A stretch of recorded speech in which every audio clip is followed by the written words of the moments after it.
We are hearing tonight from a sailor who is suing Japan and the Tokyo Electric Power Company for radiation exposure. This is a story we first reported last night at 6.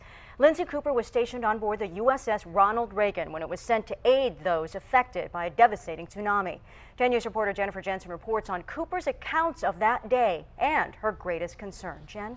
Well, Lindsay Cooper is back home in San Diego tonight, and she's telling 10 News it's not a matter of if, but when she gets sick from that exposure. She says her greatest concern tonight is who will care for her young daughter.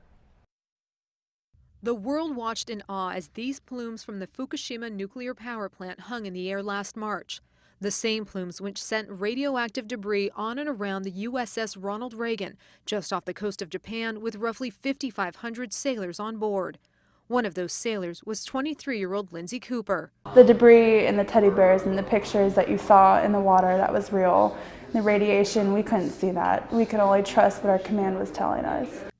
Cooper was an aviation boatswain's mate stationed on the flight deck. But to her, her most important role these days is being a mother to 3-year-old Serenity. I'm scared. I'm really scared. I'm really scared.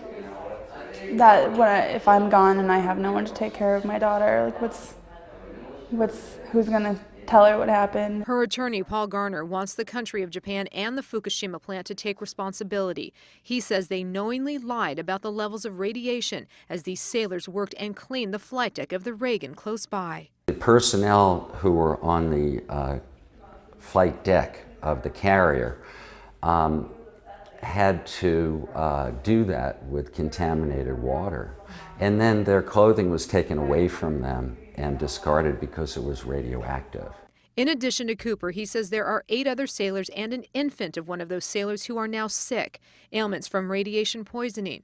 But confirming that these health problems came from Fukushima won't be easy. San Diego State professor and nuclear expert Murray Jennings told 10 News that determining radiation levels in a person can easily be argued. But to Lindsay Cooper, who experienced it firsthand, she doesn't want this to ever happen to anyone else. If they would have told us the severity of the issue, we wouldn't have treated it like it wasn't just some crazy day on the boat. In the meantime, the Reagan remains dry docked in Washington state. Their lawsuit seeks $30 million in damages and a $100 million fund set up for any other sailor who becomes sick in the future. And we reached out to Tokyo's plant's office in Washington, D.C., but we did not hear back from them. For 10 News, I'm Jennifer Jensen.